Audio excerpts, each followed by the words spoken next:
नमस्कार बंधुरा लुबनार रसोई घरे आबारो सबाइके स्वागत जानाई। आज के आमी तैरी करे देखाচ্ছি एकदम भिन्न स्वादेर सोयाबिनेर तरकारी, जेटा खेते गरम भात दिए रुटी परोटा नान सबकिछुर साथे असाधारण लागे। चलुन देखे निই आजके आमार रेसिपि। सबार प्रथमे एखाने आमी सोयाबिन निয়েছি बड़ बाटिर एक बाटी। सोयाबिनगुलोके आगे थेकेई एकटु सिद्ध करे निয়েছিলাম, तारपरे ठांडा जले धुए एकदम जल झरिয়ে रेखे दिয়েছি। एबार सोयाबिनगुलोके एकटु मैरिनेट करे नेब। तार जन्य आमी दिए दिलाम हाफ चामच हलुदेर गुঁড়ো, झाल लंकार गुঁড়ো हाफ चामच, परिमाण मतो नुन, एक चामच आदा रसुन बाटा और एकटा डिम। এই সমস্ত কিছু দিয়ে খুব ভালো করে সোয়াবিনগুলোকে একটু মাখিয়ে নেব। আপনারা একটা ডিমের পরিবর্তে দুটো ডিমও ব্যবহার করতে পারেন, কিন্তু আমি যে পরিমাণে সোয়াবিনটা নিয়েছি একটা ডিমে হয়ে যাবে, সেজন্য আমি এখানে একটা ডিমই দিয়েছি। সমস্ত উপকরণগুলোকে সোয়াবিনের সাথে খুব ভালো করে মাখিয়ে নিচ্ছি, যাতে সোয়াবিনের প্রত্যেকটা গায়ে কোটটা ভালো হয়। এখানে একটা লোহার কড়াই বসিয়ে দিয়েছি। কড়াইয়ের মধ্যে পরিমাণ মতো খাবার তেল দিয়ে দিলাম। তেলটা যখন গরম হয়ে গেছে সোয়াবিনগুলোকে এবার দিয়ে দিলাম। সোয়াবিনগুলোকে দিয়ে খুব ভালো মতো তেলের সাথে একটু ফ্রাই করে নিতে হবে, যাতে সোয়াবিনের প্রত্যেকটা অংশ খুব ভালো মতো ফ্রাই হয়ে যায় আর সোয়াবিনের গায়ে একটা ভালো কোটিং তৈরি হয়। গ্যাসের ফ্লেমটা মিডিয়াম টু হাইতে রেখে সোয়াবিনগুলোকে একটু ভাজা করে নিচ্ছি। দেখুন সোয়াবিনের মধ্যে রং ধরতে শুরু করে দিয়েছে আর সোয়াবিনটাও ভাজা মোটামুটি হয়ে এসছে। আরও 2-1 সেকেন্ড নাড়াচাড়া করার পর সোয়াবিনগুলোকে আমি প্লেটের মধ্যে এবার তুলে নিলাম। এইগুলোকে শুধু স্ন্যাক্স হিসাবে খেতেও সসের সাথে খুবই ভালো লাগবে। তারপর অন্য একটা কড়াই বসিয়ে দিয়েছি। কড়াইটা যখন ভালো মতো গরম হয়ে গেছে তাতে দিয়ে দিলাম সর্ষের তেল। তেলটাও যখন একটু গরম হয়ে গেছে ফোড়নে দিয়ে দিলাম একটা তেজপাতা, একটা শুকনো লঙ্কা আর দিয়ে দিলাম গোটা গরম মশলা।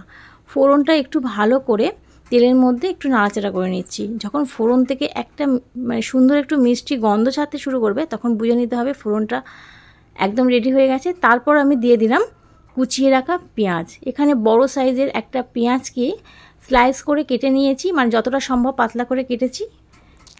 তেলের মধ্যে দিয়ে নাড়াচাড়া করে সামান্য পরিমাণে একটু লবণ দিয়ে দিলাম, যাতে পেঁয়াজটা একটু নরম হয়ে আসে। তারপর ঢাকনা চাপা দিয়ে মিনিট 2 সময় ধরে রেখে দিয়েছিলাম। ঢাকনাটা খুলে দেখুন পেঁয়াজটার মধ্যে রং ধরতে শুরু করে দিয়েছি আর যে তেজপাতাটা ছিল সেগুলো তুলে ফেলে দিয়েছি, মানে তেজপাতার যে অ্যারোমাটা সেটা তেলের মধ্যে চলে এসেছে, সেই জন্য তুলে ফেলে দিলাম। আরও একবার নাড়াচাড়া করে এবার দিয়ে দিলাম রঙের জন্য কাশ্মীরি লঙ্কার গুঁড়ো, হাফ চামচ হলুদের গুঁড়ো, এবার দিয়ে দিলাম 1 চামচ আদা রসুন বাটা, ধনের গুঁড়ো জিরের গুঁড়ো দিয়ে দিলাম 1 চামচ, ওটা একসঙ্গে বাটা ছিল দিয়ে দিলাম। সামান্য পরিমাণে জল দিয়ে পেঁয়াজের সাথে মশলাগুলোকে ভালো করে কষিয়ে নিচ্ছি, নাহলে মশলাগুলো পুড়ে যাবে আর রান্নার রঙটাও পাল্টে যাবে। মিডিয়াম টু লো ফ্লেমে মশলাটাকে ভালো করে মিনিট 2 সময় ধরে কষিয়ে নিয়েছি। মশলা থেকে যখন একদম তেল ছাড়তে শুরু করে দিয়েছে তখন দিয়ে দিলাম একটা বড় সাইজের টমেটোকে ছোট করে কেটে নিয়েছি। সেই টমেটোগুলোকে দিয়ে আবারও ভালো করে মিশিয়ে নিচ্ছি আর খুন্তি দিয়ে টমেটোগুলোকে একটু ঘেঁটে দিচ্ছি। তারপর ঢাকনা চাপা দিয়ে রেখে দিলাম লো ফ্লেমে মিনিট 2 সময় ধরে, যাতে টমেটোটা একদম নরম হয়ে আসে। সব কিছু ভালো করে মিশিয়ে নিলাম ঢাকনাটা খুলে। তারপর এখন দিয়ে দিচ্ছি একটা ম্যাগির মশলা। ম্যাগির মশলাটা দিলে এই খাবারের স্বাদটা খুবই ভালো আসে। একবার বন্ধুরা এই রান্নার এই ম্যাগির মশলাটা দিয়ে তৈরি করে দেখবেন যে কতটা সুস্বাদু হয়। উপর থেকে দিয়ে দিলাম কাঁচা পাকা লঙ্কা কুচি ঝালের জন্য। যদি আপনারা ঝাল বেশি খেতে পছন্দ না করেন তাহলে এটা স্কিপ করে যাবেন। তারপর সোয়াবিনগুলোকে দিয়ে দিলাম, দিয়ে ভালো করে গ্রেভির সাথে মিশিয়ে নিচ্ছি। আপনারা তো অনেক রকমভাবে সোয়াবিনটা করে খেয়ে দেখেছেন, একবার এরকমভাবে সোয়াবিনটা করবেন, একদম ভিন্ন স্বাদের রান্না, খেতে খুবই ভালো লাগবে। সামান্য পরিমাণে জল দিয়ে আবারও সোয়াবিনটাকে একটু ভালো করে মিশিয়ে নিলাম। যেহেতু সোয়াবিনটা আমি আগে থেকে একটু ভালো করে সিদ্ধ করে রেখেছি, সেই জন্য সোয়াবিনটা রান্না করতে খুব বেশি সময় লাগবে না।